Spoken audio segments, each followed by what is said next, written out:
여러분 영국의 문호 셰익스피어 잘 아시지요? 그분의 작품 중에 베니스의 상인이라는 작품이 있습니다. 이 작품에 보면 안토니오와 바사니오라는 이 친구 간의 아름다운 우정 이야기가 나옵니다. 극중 인물인 바사니오는 사랑하는 여인에게 청혼을 해야 되는데 돈이 없습니다. 그래서 할 일 없이 친구 안토니오에게 돈을 빌리게 되지요. 그런데 이 안토니오는 베니스에서 이 무역선을 운영하던 아주 부유한 상인이었기 때문에 친구에게 비록 이게 큰 돈이긴 했지만 그 돈을 빌려주는 게 큰 문제는 아니었습니다. 그런데 다만 방금 이 안토니오가 거래를 마치고 무역선을 이제 해외로 막 출항을 시킨 겁니다. 그러니까 지금 당장은 돈이 없는 것이지요. 3개월 뒤에 배가 들어와야 이제 수중에 돈을 만질 수 있게 됩니다. 이런 상황이었지만 이 친구 안토니오는 너무나도 친구 바사니오를 사랑했고 또 그를 도와주고 싶은 마음이 있었기 때문에 안토니오는 그 지역에서 악명 높은 샤일록이라고 하는 고리대금업자를 찾아가서 돈을 빌리게 됩니다. 샤일록을 찾아갈 안토니오는 내가 3개월만 쓰고 갚겠으니 돈을 빌려달라고 간청을 하지요. 그러자 이 샤일록은 안토니오에게 이렇게 말합니다. 저와 같이 공증인에게 가서 증서에 날인하시지요. 장난삼아 거는 조건으로, 이게 포인트입니다. 장난삼아 거는 조건으로 여차여차한 금액을 여차여차한 날에 여차여차한 장소에서 갚지 못한다면 벌금으로 당신 몸의 어느 부분에서든지 제가 원하는 데서 당신의 그 흰살을 정확히 1파운드, 한 500g 되겠죠. 베어낸다고 명기해 주십시오. 이렇게 말합니다. 여러분 무슨 조폭하고 거래하는 것도 아니고요. 돈을 못 갚으면 1파운드 500g 살을 베어내겠다. 이 말이 현실적이지 않지요. 게다가 샤일록이 여기다 뭐라고 썼습니까? 장난삼아 거는 조건이라 이렇게 말하고 있으니 안토니오는 안심이 되어서 만족스러워하면서 도장을 이게 꼭 찍으려고 합니다. 하지만 그 과정을 옆에서 가만히 지켜보던 친구 바사니오가 자기 때문에 친구 안토니오가 좀 찜찜하고 좀 이상한 조건으로 돈을 빌리는 게 영 신경이 쓰여서 나 때문에 자네가 그와 같은 증서에 날인하게 할 수는 없네. 하지 마시게 이렇게 친구를 만류합니다. 하지만 이 고리대금업자 샤일록은 가만히 있지 않습니다. 살그머니 안토니오에게 다가와서 재차 이렇게 말합니다. 이보세요. 만약에 저분이 기한을 어겼다고 해도 그 벌금을 징수해서 제가 무슨 득을 본단 말입니까? 사람 몸에서 취한 1파운드의 살이란 양고기, 쇠고기 혹은 염소고기만큼의 가치도 없고 소용도 없어요. 저분의 환심을 사려고 저는 이 친절을 베풀고 있는데 한 가지 말씀드릴 것은 저분이 이것을 받아들인다면 좋은 것이고 그렇지 않는다면 say goodbye, 안녕히 계십시오입니다. 이렇게 저의 친절을 곡해하지 마시기 바랍니다. 이렇게 샤일록 고리대금업자가 이렇게 말합니다. 자, 여러분이 이제 안토니오입니다. 자, 나는 돈을 이제 빌릴 수 있겠다. 나는 돈을 빌리겠다. 한번 손들어 한번 보여주십시오. 나는 돈을 빌리겠다. 아무도 없으십니까? 살이 그렇게 중요하신가요? 다이어트 생각해서라도 어떻습니까? 난 절대 안 빌린다. 한번 손들어 봐요. 네, 몇몇 분들이 손을 드십니다. 네, 뭔가 찜찜한 구석이 없잖아 있었지만 안토니오는 증서에 서명하고 돈을 빌립니다. 그런데 안타깝게도 여러분도 예측하셨겠지만 안토니오가 정해진 기일에 돈을 못 갚습니다. 그러자 고리대금업자 샤일록은 이 안토니오를 끌어다가 법정 앞에 세우더니 계약서에 적혀 있는 대로 그의 몸에서 1파운드를 잘라내겠다고 판사에게 계약서를 탁 들이미는 겁니다. 여러분 그래서 어떻게 되었을까요? 이어서 벌어지는 일은 훨씬 더 흥미로운데요. 결론을 알고 싶으신 분들은 셰익스피어의 베니스의 상인을 읽어보시길 바랍니다. 이 작품에 나오는 악명 높은 고리대금업자 샤일록의 정체는 무엇일까요? 책 맨 앞에 희곡을 보면 맨 앞에 등장인물들 이렇게 소개하지 않습니까? 이름 나오고 간단하게 그가 어떤 인물인지 소개합니다. 그런데 이 샤일록을 소개할 때 셰익스피어는 이렇게 씁니다. 유, 대, 인 이렇게 씁니다. 다른 등장인물들을 소개할 때는 누구누구의 아버지, 누구누구의 친구, 누구누구의 구혼자 이렇게 관계 중심으로 소개하지만 샤일록에 대한 설명은 아주 간단합니다. 유대인 이렇게 쓰고 맙니다. 유대인이라고 하면 굳이 다른 설명이 필요치 않습니다. 왜냐하면 서양에서 유대인은 아주 거래에, 상업에, 상술에 능수능란한 장사꾼 이렇게 통용되곤 합니다. 그들은 어딜 가나 어디서든 언제라도 장사를 했고요. 심지어 감옥에 갇혀서도 장사, 거래를 한다고 하지요. 그리고 무엇에 투자해야 돈을 벌 수 있을지 정확히 알고 투자하면 반드시 성공합니다. 심지어 여러분 노벨 경제학상 받은 역대 인물 중에 40%가 유대인이다 이렇게 하니 더 말해서 무엇하겠습니까? 누군가와 거래할 때 유대인들은 그래서 이 계약서를 작성할 때 그 서식 그리고 문장 심지어 단어 하나 쓰는데도 심혈을 기울여서 작성한다고 하는데 바로 그러한 이유가 있는 것입니다.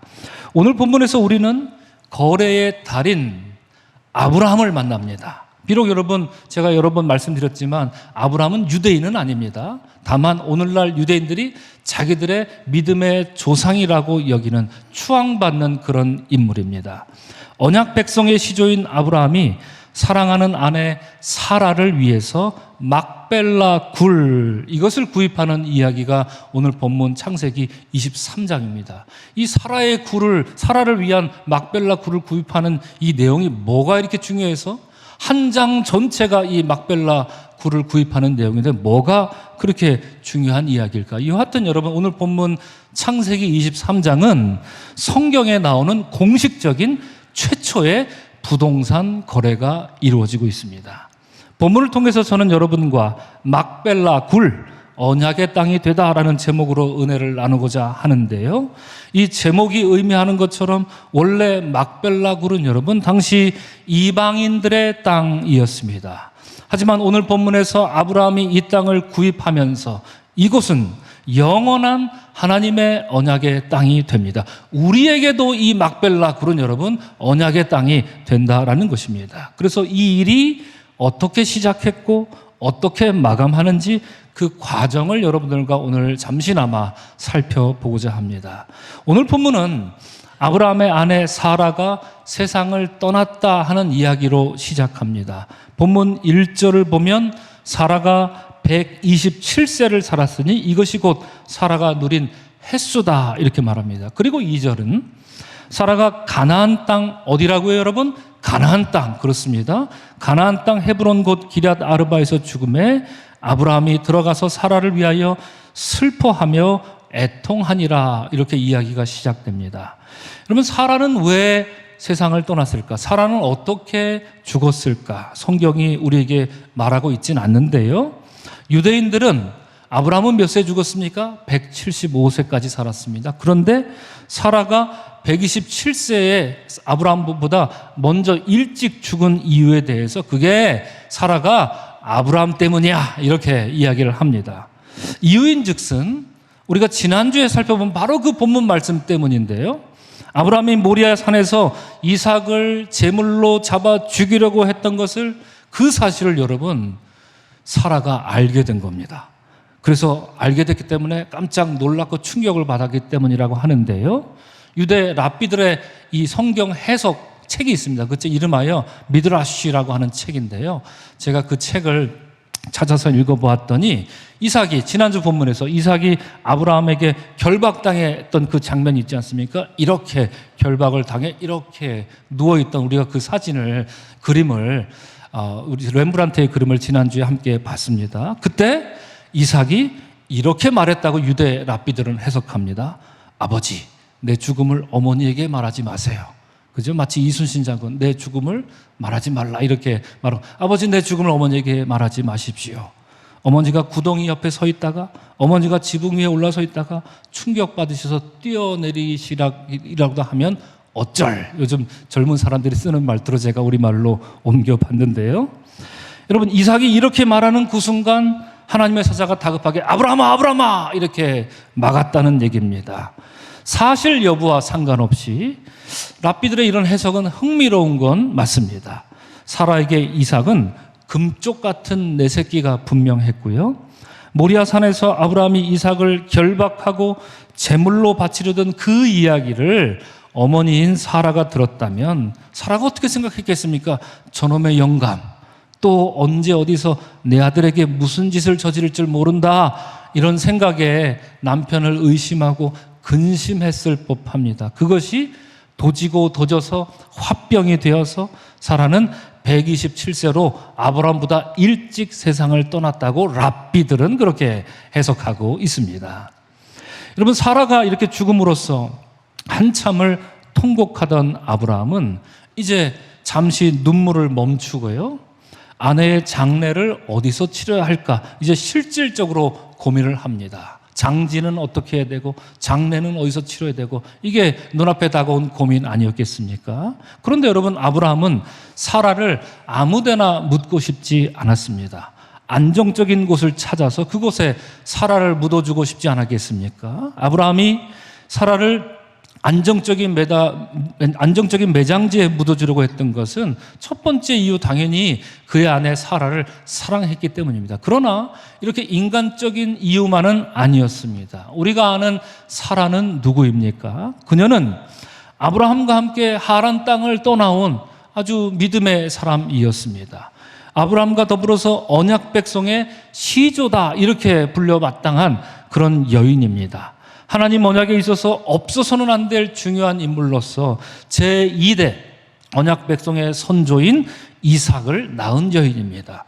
그런 사라의 시신을 여러분, 돌아가셨는데 아무데나 이렇게 묻고 그럴 수 있었겠습니까? 그럴 수가 없었겠지요. 그래서 아마 이런 이유로 아브라함은 아내를 매장할 아주 특별한 장소가 필요했던 것입니다. 본문 2절을 함께 보시면 성경은 사라가 어디서 죽었는지 그 장소를 특정합니다. 사라는 어디서 죽었습니까? 만약에 제가 여러분들에게 이렇게 물어보신다면 여러분들 다른 거 기억 안 하셔도 좋습니다. 기랏 아르바, 이거 기억 안 하셔도 좋습니다. 저에게 이렇게 대답하시면 됩니다. 사라는 가나안 땅에서 죽었습니다. 여러분, 가나안 땅은 어디입니까? 하나님 언약하신 약속의 땅입니다. 그러므로 여러분 이렇게 대답하시면 됩니다. 사라는 어디서 죽었습니까? 그는 약속의 땅 가나안에서 죽었습니다. 이렇게 대답하시면 정답일 것입니다. 너무나도 다행스럽지요. 하나님 약속의 땅에서 세상을 떠났다. 너무나도 천만다행입니다. 이런 이유로 아브라함은 약속의 땅 가나안에서 죽은 사라를 약속의 땅 가나안에 매장하고 싶어 합니다. 매우 자연스러운 그런 생각 아니겠습니까? 이에 아브라함은 4절에서처럼 당시 그 땅에 살고 있던 헷족 속 사람들에게 요청하기를, 나는 당신 중에 나그네요, 거류하는 자이니 당신들 중에서 내게 매장할 소유지를 주어 내가 나의 죽은 자를 내 앞에서 내어다가 장사하게 하시오, 이렇게 말합니다. 여러분, 아브라함의 삶에 대해서 우리가 창세기 12장 이후로 지켜보고 있지만, 아브라함은 여기저기 이렇게 살지만 그가 살았던 그곳에서 단 한 번도 그 땅에 대한 소유권을 주장한 적이 없습니다. 그 땅을 좀 주십시오, 이렇게 요구한 적이 없습니다. 그런데 오늘 본문에서는 매우 이례적으로 매장할 소유지를 주십시오, 이렇게 헷족 속 사람들에게 가서 말합니다. 이를 위해서 아브라함은 우리가 방금 읽어본 것처럼 헷 족속에게 말하기를, 자기 자신에 대해서 뭐라고 말합니까? 나는 나그네요, 거류하는 자입니다, 이렇게 말합니다. 뜻하여 무슨 뜻입니까? 어느 특정 지역의 해당 부족의 허락을 얻어서 땅을 임시로 임대받아서 머물고 있는 그런 나그네, 이런 사람들을 나그네요, 거류하는 자, 이렇게 말할 수 있습니다. 한마디로 뭡니까? 헷족속 사람들에게 지금 아브라함은 읍소하는 겁니다. 나는 여기 빌부터 사는 존재, 그러므로 나는 을, 당신들은 갑입니다. 내 말을 좀 들어주십시오, 이렇게 아브라함이 이야기하고 있는 것이죠. 자, 여기서부터 우리가 아는 이 아브라함의 탁월한 거래가, 협상이 시작됩니다. 여러분, 경제학자들은 이런 얘기를 합니다. 누군가 협상할 때 근본적으로 지켜야 할 원칙이 있는데, 그게 뭐냐면 상대방을 지게 만드는 게 아니라 거래가 끝나고 상대방이 내가 이겼다, 이렇게 생각하도록 만들어주는 게 탁월한 협상이다. 이거 잊어버리면 협상 못한다, 이렇게 이야기를 하죠. 아브라함은 자신의 존재를 이 헷족속에 비해서 한없이 낮은 존재로 표현합니다. 당신은 갑이요, 나는 을입니다, 이렇게 말이지요. 그래서 상대방의 입지를 이렇게 높여줍니다. 이런 단어를 사용하는 것부터가 아브라함이 얼마나 탁월한 거래자요 협상가인가를 우리에게 말해주는 것이겠지요. 이에 그 말을 들은 헷족속 사람들, 아브라함이 하는 말을 들어보니 아브라함은 이전과 비교 없을 만큼 좋은 평판을 받고 있었던 것입니다. 그래서 6절 말씀을 보면 여러분 어떻습니까? 헷족속이 아브라함에 대해 말하기를 내 주여 들으소서, 당신은 우리 가운데 있는 하나님이 세우신 지도자이시니다. 이렇게 헷족속 사람들이 여러분 아브라함에 대해서 이렇게 칭찬합니다. 여기서 지도자입니다, 이 말은 네시, 그래서 뜻하여 추장. 여러분 부족에게 있어서 추장하면 더 말해서 무엇합니까? 추장, 대장, 왕자, 이러한 뜻을 갖고 있습니다. 즉 헷족속 땅에 아브라함이 들어와 빌부터 살고 있었지만, 비록 그렇게 살고 있었지만, 아브라함은 비록 이방인이긴 했지만 자기들의 추장이나 통치자가 되어도 좋겠다. 야, 아브라함 너무 탁월하다. 저 사람이 우리를 다스려주면 좋겠다. 이렇게 이방인들에게 존중받고 있었던 것입니다. 그의 입지가 어떠했는지 우리에게 말해줍니다. 자, 이어서 헷족속은 아브라함에게 이렇게 말합니다. 우리 다 같이 화면을 보시고 함께 읽으면 좋겠습니다. 시작. 우리 묘실 중에서 좋은 것을 택하여 당신의 죽은 자를 장사하소서, 이렇게 말합니다. 그렇죠? 막벨락으로는 여러분 무덤입니다. 기억하시는 무덤입니다. 죽은 자를 장사하는 곳입니다. 그래서 그렇게 말하고 있습니다. 역시나 헷족속 사람들은 아브라함에게 통 크게 마음을 열지요. 저들의 묘주 중에 아브라함 당신이 적합하다고 생각하는 그런 곳이 있으면 거길 찾아다가 사라를 묻으십시오, 이렇게 호의를 베풀어 주고 있습니다. 참 여러분 고맙지 않습니까? 참 고맙습니다. 그렇다면 여러분이라면 어떻게 하시겠습니까? 아이고 고맙습니다, 잘 사용하겠습니다, 네, 이 은혜는 잊지 않겠습니다, 이렇게 하고 정말 좋은 곳을 찾아서 양지 바른 곳에 사라를 묻어주면 참 좋았을 텐데, 이상하게 아브라함은 그들의 제안을 받지 않습니다. 거절합니다. 그래서 이제부터 여러분 아브라함과 헷족속 사이에, 에브론이라고 하는 사람 사이에 아주 고도의 협상과 심리전이 마치 핑퐁 테이블처럼 벌어지고 있습니다. 이런 헷족속의 호의를 듣고 아브라함은 굉장히 기뻤습니다만 그는 저들에게 다른 것을 요구하고 있습니다. 본문 8절과 특별히 9절 말씀을 보면 아브라함은 헷족속의 유력 인물 중 하나인 소알의 아들 에브론을 소환합니다. 그를 찾아 청하기를 뭐라고 말합니까? 그의 밭머리에 있는 그의 막벨라고를 내게 주도록 하되 충분한 대가를 받으라, 이렇게 말합니다. 뭘 받으라고요? 대가를 받으라. 그러니까 여러분 제가 노란색으로 막벨라고를 내게 주도록 이렇게 표현했습니다. 그러면서 충분한 대가를 받으라. 그러니까 내가 돈을 주고 살 테니까 너는 나에게 그 막벨라고를 어떻게 하라? 팔아라. 지금 아브라함이 그걸 요구하고 있습니다. 뒤이어서 여러분들 저 동사 나탄이라는 말에 대해서 제가 그래서 강조하면서 말씀드릴 텐데요. 아브라함은 여튼 지금 그렇게 말합니다. 팔아라 이겁니다. 내가 돈을 줄 테니 그냥 주지 말고 나한테 팔아라. 내가 충분한 대가를 지급하겠다. 이것이 아브라함이 말하고 있는 핵심입니다.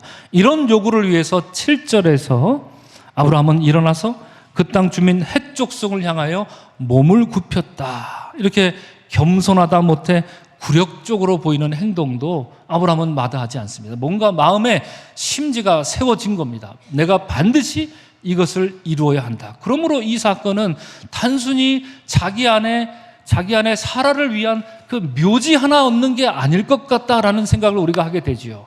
이것은 뭔가 다른 더 큰 뜻이 있구나라는 것을 점점 우리는 이해할 수 있게 됩니다. 여러분, 그렇다면 공짜로 묘지를 쓰라는 이 헷족속의 배려에 대해서 아니다. 아브라함이 이렇게까지 하면서 막벨라고를 돈 주고, 이게 핵심입니다. 돈 주고 사려고 하는 의도는 무엇입니까? 앞서 말씀드린 것처럼 아브라함은 사랑하는 아내이자 언약 백성의 시조인 사라를 위한 안정적인 매장지를 구하려 했습니다. 만약 헷족속의 호의를 받아서 사라를 그 땅 어딘가에 묻었다 칩시다. 자, 그때는 괜찮죠. 아브라함이 살아있을 때는 괜찮습니다. 그런데 세월이 수년, 수십 년, 아니 수백 년이 흐릅니다. 그러면 사라의 묘지는 어떻게 될까요? 그냥 흐지부지해서 그냥 사라지길 공산이 매우 높기 때문입니다. 왜냐? 그 땅은 아브라함의 땅이 아니기 때문에 누가 다르게 해도 그 땅은 아브라함이 그리고 그 후손들이 뭐라고 소유권을 주장할 수 없었기 때문입니다. 이런 이유로 아브라함은 굳이 이렇게 말하는 것입니다. 충분한 대가를 받으라 이렇게 요청하면서 막벨라구를 나한테 팔아라. 그냥 주지 말고 팔아라. 이것을 말하고 있습니다. 그래서 훗날 그 누구도 부인할 수 없는 막벨라굴 소유권을 얻으려 했던 것입니다. 자, 이러한 아브라함의 요구를 당사자인 에브론이 가만히 듣습니다. 그리고 아브라함에게 응답하는데요. 여러분 본문 10절은 이렇게 말하죠. 성문에 들어온 모든 자가 듣는 데서 아브라함에게 대답했다 이렇게 말합니다. 여러분 이 에브론도 이 말 보니까 만만한 사람이 아닙니다. 자기가 하는 말을 사람들이 다 듣게 했다는 겁니다. 그래서 우리의 대화를 사람들이 다 듣고 증인으로 세워서 누구도 이것을 번복할 수 없다라는 그런 증인을 지금 세우려고 하는 것이지요. 그래서 11절을 보면 많은 증인 앞에서 에브론은 이제 말하기 시작합니다. 내 주여 그림하시고 내 말을 들으소서. 내가 그 밭을 당신에게 드리고 그 속의 굴도 내가 당신에게 드리되 내가 내 동족 앞에서 당신에게 드리오니 당신의 죽은 자를 장사하소서라고 말합니다. 자, 드리다라는 말이 지금 몇 번이나 강조되고 있죠? 3번이나 드리고 드리되 드리오니 3번이나 강조됩니다. 에브론의 뜻은 무엇입니까? 돈 안 받겠다는 겁니다. 막벨라구를 그냥 내가 줄 테니까 그냥 받으라. 에브론의 뜻은 아주 강력하고 완고합니다. 그래서 우리가 여기서 드리다라고 하는 말, 이 히브리 말 뜻을 이해할 필요가 있습니다. 이 말 나탄이라고 합니다. 아주 독특한 단어입니다. 상황에 따라 어떤 사람이 사용하면 주다, 주겠다. 방금 누가 사용했습니까? 에브론이 사용한 것처럼 주다라는 의미가 있지만 이 단어를 앞서 아브라함은 팔아라 이런 의미로 사용을 했습니다. 그러니까 지금 아브라함이 팔아라, 나탄 이렇게 말하니까 주겠다, 나탄 이렇게 에브론이 받아치고 있습니다. 아브라함은 한 번 말했는데 에브론은 3번으로 연타를 치고 있는 그런 장면이지요. 자, 그런 신경전이 장난이 아닙니다. 벌어지고 있는 것입니다. 자, 이 말을 들은 아브라함은 12절에서 다시 한번 그 땅의 백성 앞에서 몸을 굽혔다 이렇게 말합니다. 그리고 앞서 에브론이 어떻게 했습니까? 성문에 들어온 모든 사람들을 말미암아 증인을 삼으려고 했던 것처럼 13절에 보면 이에 질세라 아브라함도 그 땅의 백성들이 듣는 데서 에브론에게 이렇게 말합니다. 내 말을 들으시오. 내가 그 밭값을 당신에게 주리니 당신은 내게서 받으시오. 이렇게 또다시 나탄으로 공격합니다. 아브라함이 말이죠. 굉장히 흥미롭습니다. 앞서 제가 말씀드렸죠. 우리 히브리어 나탄이라는 말은 2가지 뜻이 있다고 했습니다. 하나는 주다, 하나는 팔다라는 의미입니다. 첫 번째로 아브라함이 이 단어를 사용하면서 나한테 팔아라 한 번 얘기하자 에브론이 내가 너에게 주겠다 3번 응답합니다. 그러자 13절에서 아브라함이 다시 되갚는 겁니다. 뭐라고요? 나탄 이 말을 쓰는데 너가 나한테 줄 것은 아무것도 없다. 내가 너한테 주겠다. 이 말로 에브론의 그 공격을 다시 한번 응답하고 있습니다. 아이고 이렇게 말씀드리니까 여러분 좀 헷갈리지 않으십니까? 지금 목사님 뭐라는 거야? 뭘 줬다 팔았다 나탄 뭐 이러고 있네. 설명하는 저도 헷갈립니다. 그래서 정신 바짝 차리고 설명해야 되겠다. 이 부분에 제가 그렇게 써놓기도 했는데요. 자, 앞서 제가 유대인들은 어떻다고 했습니까? 누군가와 거래할 때 계약서의 서식이나 문장, 심지어 무엇 하나라도 단어 하나라도 심혈을 기울입니다. 이렇게 말씀을 드렸는데요. 그 대표적인 예가 지금 아브라함과 에브론 사이에서 아주 극렬한 신경전으로 벌어지고 있는 것입니다. 나탄이라는 단어를 주거니 받거니 핑퐁 게임을 하면서 양쪽 누구도 한치도 물러설 의도가 없어 보입니다. 자, 이제 에브론 차례가 다시 왔습니다. 에브론은 이쯤 되면 아이고 아프다, 많이 맞았다 이런 생각에 포기할 만도 한데 그는 오히려 뭔가 잠시 궁리하더니 회심의 미소를 씩 하고 웃습니다. 짓습니다. 아마도 최후의 일격을 아브라함에게 날릴 채비를 다 갖출 것 같습니다. 이렇게 하면 아브라함이 어떤 결정을 내리든지 결국 아브라함이 이걸 선택하든 이걸 선택하든 결국 내가 이득을 볼 거야 이렇게 생각하면서 에브론은 15절에서 이렇게 말합니다. 우리 다 같이 화면을 보시고 함께 읽겠습니다. 내 주여 내 말을 들으소서. 땅값은 은 400세겔이나 그것이 나와 당신 사이에 무슨 문제가 되리이까. 당신의 죽은 자를 장사하소서 이렇게 말합니다. 자, 여러분 에브론의 말 어떤 뜻입니까? 이런 뜻이죠. 아브라함 선생님, 우리가 남이가 지금 이러는 거예요. 그죠? 당신과 나의 우리 관계를 우리가 남이가 당신 그렇게까지 말씀하시니까 우리 관계가 더는 문제가 생기지 않도록 그냥 아이고 은 400세겔에 막벨라구를 내가 드리겠습니다. 아유 우리가 관계를 생각하니 내가 잘못한 것 같습니다. 은 400세겔에 그냥 없던 얘기로 합시다. 그렇게 당신 뜻대로 하겠습니다 하면서 양보하듯이 말합니다. 웬일인지 에브론은 아브라함의 요구대로 땅을 자기가 팔겠다고 마음을 바꾼 겁니다. 여러분 에브론도 이렇게 말하는 걸 듣고 보니 정말이지 거래의 귀재입니다. 거래가 어려워진다는 것을 알게 되자 에브론은 아브라함이 이겼다라고 생각하도록 아브라함의 요구를 들어주는 척하지만 은근슬쩍 아브라함이 거부할 수도 없고 그렇다고 승인하기에는 너무나도 큰 부담이 되는 어려운 조건을 내건 겁니다. 여러분 그게 무엇이었습니까? 그게 무엇이었습니까? 땅값 은 400세겔이었습니다. 이 은 400세겔의 가치가 얼마나 되는지 오늘날 알 수 있지는 않습니다. 그래서 학자마다 이것이 얼마다 얘기를 하는데 의견이 분분합니다. 다만 여러분 여러 가지 근거를 놓고 따져봤을 때 은 400세겔은 막벨라 굴을 구입하기에는 터무니없이 높은 가격입니다. 여러분 다윗이 성전 부지를 구입하기 위해서 얼마를 지불했습니까? 50세겔입니다. 이 아브라함 시대로부터 훨씬 시간이 지난 뒤에도 50세겔을 주고 성전 부지를 구입했습니다. 예레미야가 아나돗의 밭을 사기 위해서 얼마를 지급을 했던가요? 17세겔 꼴랑 그거 주고 아나돗의 밭을 삽니다. 그런데 여러분 이 조망만한 막벨라굴 이 터를 산다고 이 매장지를 산다고 여러분 400세겔 은 400세겔을 요구하는 것은 도둑놈 심보가 아니고 무엇이겠습니까? 자, 사랑하는 성도 여러분, 이제 주사위는 던져졌습니다. 이제 그리고 공은 아브라함의 앞에 굴러와서 탁 섰습니다. 이제 자기 앞에 놓인 공을 아브라함은 어떻게 받아야 하겠습니까? 여러분이라면 어떻게 하겠습니까? 여러분이라면 어떻게 하시겠습니까? 우리 본문을 다 같이 한번 16절부터 한번 읽겠습니다. 시작.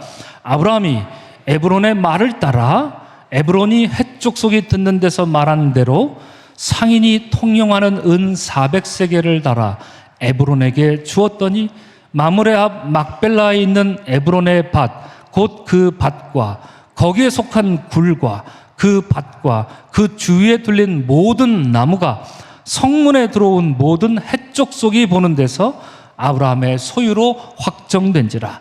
그 후에 아브라함이 그 아내 사라를 가나안 땅 마므레 앞 막벨라 밭 굴에 장사하였더라. 이와 같이 그 밭과 거기에 속한 굴이 헷족속으로부터 아브라함이 매장할 소유지로 확정되었더라. 성경 이렇게 말합니다. 그럼 16절부터 20절까지 쭉 제가 중요한 부분을 노란색으로 하이라이트를 해 놓았는데 마치 이 두 사람의 아주 열띤 거래 내용을 가만히 지켜보고 있던 어떤 판사가 판결문을 쓰는 것 같습니다. 판결문을 쓰는 것 같습니다. 완벽합니다. 아브라함과 에브론 사이의 모든 거래가 사실 적시하여 담겨 있습니다. 아브라함은 에브론이 제시한 은 400세겔 그까짓 거 1초의 망설임도 없이 시세에 맞게 정확히 달아 건네줍니다. 그의 행동을 보아하니 은 400세겔이 아니라 만약에 에브론이 은 4000세겔에 퉁칩시다. 허허허 만약에 이렇게 나왔으면 아브라함이 어떻게 했을까요? 마찬가지로 아브라함은 단 1초에 망설임도 없이 은 4000세겔 가져와라, 내주거라, 다 팔아서라도 그 막벨라 굴을 살 그런 지경이었습니다. 그런 기세였습니다. 자신의 모든 것을 팔아서라도 나는 반드시 이 막벨라 굴을 살 것이다 하는 그런 마음이 아브라함 마음에 가득했었다라는 것을 우리가 알 수 있습니다. 아브라함이 400세겔을 에브론에게 지불하는 모습을 성문에 들어온 모든 해족속이 증인으로 지켜봅니다. 이로써 막벨라 굴은 무상으로, 공짜로가 아니라 합법적인 절차에 따라 충분한 대가를 지불하여서 이제 그날 이후로 해족속 사람이 되는 것이 아니라 아브라함의 소유로 확정되는 것이죠. 이로써 이 거래는 되돌릴 수 없습니다. 완벽하게 성사되므로 여러분 이후에 성경에서 창세기에서 막벨라 굴이 회자될 때 뭐라고 회자되는지 아십니까? 이 땅은 아브라함이 햇사람 에브론에게서 밭과 함께 사서 그 소유 매장지로 삼은 것이다. 이런 말과 함께 막벨라 굴은 소개되고 있는 것이죠. 이처럼 아브라함이 막벨라 굴을 구입한 뒤에 그는 죽은 아내 사라를 그곳에 장사하였습니다. 훗날 자기도 죽고 그곳에 묻히게 됩니다. 그렇습니다. 여러분 막벨라 굴은 어떤 곳입니까? 죽은 자를 장사하는 곳입니다. 그리고 그의 후손인 이삭과 그의 아내 리브가는 어떻습니까? 그들도 죽었을 때 바로 이곳에 묻힙니다. 그들의 후손은 또한 어떻습니까? 야곱과 그의 아내 레아도 막벨라 굴에 묻힙니다. 아브라함, 이삭, 그리고 야곱으로 이어진 이 3대 언약 백성의 시조들이 이곳 막벨라 굴에 함께 공동으로 묻혀 있는 것이지요. 오늘 이 예배에 나오신 사랑하는 성도 여러분, 이러한 사실은 하나님의 구원 역사에 있어서 아주 깊은 영적 의미를 우리에게 전해줍니다. 여러분 훗날 하나님이 애굽에서 신음하던 자신의 백성을 구원코자 나타나실 때 하나님 뭐라고 하셨습니까? 나 하나님이야 그냥 이렇게 말씀하지 않으셨습니다. 뭐라고 하십니까? 내가 아브라함과 이삭과 야곱에게 세운 그 언약을 기억하노라 하시면서 나타나셨어요. 바로 이렇게 말씀하실 수 있었던 근거가 어디서부터 시작됩니까? 바로 막벨라 굴에서부터 시작되는 것입니다. 떨기나무에서 하나님 모세에게 자기 자신을 소개하셨습니다. 뭐라고 소개하십니까? 나는 내 조상의 하나님이 넌 그냥 그렇게 알거라 이렇게 말씀하셨습니까? 아닙니다. 나는 아브라함의 하나님이요 이삭의 하나님이요 그리고 야곱의 하나님이다. 이렇게 소개할 수 있는 근거는 무엇입니까? 여러분 어떤 장소를 근거로 이렇게 말할 수 있겠습니까? 바로 막벨라 굴에 묻힌 언약 백성들의 시조들 때문입니다. 아브라함이 은 400세겔을 주고서라도 길을 쓰고 사려했던 막벨라 굴은 이날 이후로 하나님 언약 백성들의 영원한 영적 고향으로 기억되고 있는 것이지요. 비록 막벨라 굴은 언약 백성의 시조들인 아브라함과 이삭과 야곱이 죽어서 매장된 곳입니다. 죽은 자를 장사하는 곳 바로 그것이 막벨라 굴이었지만 여러분 예수님 뭐라고 말씀하셨습니까?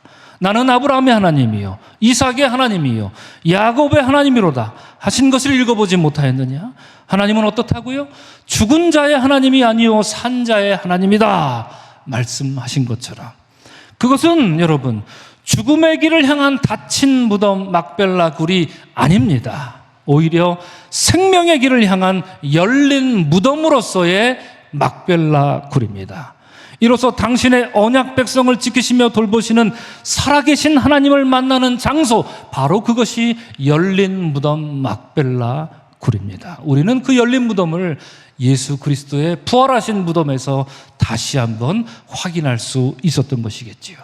죽음으로써 생명을 얻는 언약의 신비가 오늘 아브라함의 이 놀라운 거래를 통해 이곳 막벨라 굴에 온전히 시작되게 한 것입니다. 오늘 이 예배에 나오신 사랑하는 성도 여러분, 이처럼 아브라함이 막벨라 굴을 산 것은 그 목적은 내 소유를 늘리고자 하는 그런 목적이 아니었습니다. 내 재산, 부동산 하나 더 사자 이런 의미로 막벨라 굴을 산 것이 아닙니다. 오히려 그 어떤 대가를 치러서라도 내가 가지고 있는 그 이 모든 소유를 다 팔고라도 내가 반드시 후손들에게 기억할 만한 영적인 유산을, 영적인 고향을 구축해야겠다라는 아브라함의 뜻이 담겨 있었겠지요. 여러분, 예수님 뭐라고 말씀하셨습니까? 천국은 마치 밭에 감추인 부화와 같으니 사람이 이를 발견한 후 숨겨두고 기뻐하며 돌아가서 자기 소유를 다 팔아 그 밭을 사느니라, 이렇게 말씀하신 것처럼 아브라함에게 있어서 이 막벨라 굴은 자기의 소유를 다 팔아서라도 반드시 사야 할 생명의 밭이었습니다. 그 밭엔 당신의 백성들을 반드시 지키시고 항상 돌보시며 가장 완전한 길로 이끄시는 하나님의 언약이 마치 감추인 보화처럼 살아서 숨쉬고 있는 바로 그것이 막벨라 굴이었던 것이죠. 사랑하는 성도 여러분, 아브라함이 그 어떤 값을 치르고서라도 막벨라 굴을 사려고 했던 것처럼 여러분의 삶에도, 여러분의 가정에도, 여러분의 속회에도, 여러분 선교에도, 여러분의 직장에도, 어디라도 이러한 막벨라 굴을 소유하며 간직할 수 있는 여러분들이 되시기를 주님의 이름으로 축원합니다. 여러분, 내 삶의 400세겔, 그것이 무엇인지 모르겠으나 내 삶의 400세겔을 기꺼이 내어주고 닫힌 무덤에서 끝나는 그런 인생이 아니라 이제 열린 무덤을 소유하는 그러한 언약의 사람들이 되시기를 주 이름으로 축원합니다. 그리하여서 아브라함의 하나님, 이삭의 하나님, 야곱의 하나님이 이제 여러분의 이름을 붙여서 누구누구의 하나님이 되셔서 죽은 자가 아니라 산 자의 하나님으로 인해 튼튼하고도 반듯한 언약 백성으로 살아나가는 우리 모두가 될 수 있기를 주님의 이름으로 간절히 축원합니다. 아멘. 기도하겠습니다. 은혜의 주님, 내 삶에 허락한 막벨라 굴은 무엇입니까? 내가 가진 모든 것을 맞바꾸더라도 반드시 소유할 내 삶의 막벨라 굴은 무엇입니까? 주여, 그것은 닫힌 무덤으로 끝나는 죽음의 길이 아니라 열린 무덤으로 우리에게 소망을 주고 영원한 나라의 기쁨을 허락하는 예수 그리스도인 줄로 믿습니다. 이를 위하여 주여 우리로 하여금 달려갈 길을 달려가게 하시고 하나님의 언약 백성으로서 그 길을 온전히 완주하는 믿음의 사람들 되게 하여 주시옵소서. 감사하신 예수님 이름 받들어 축복하며 기도합니다. 아멘.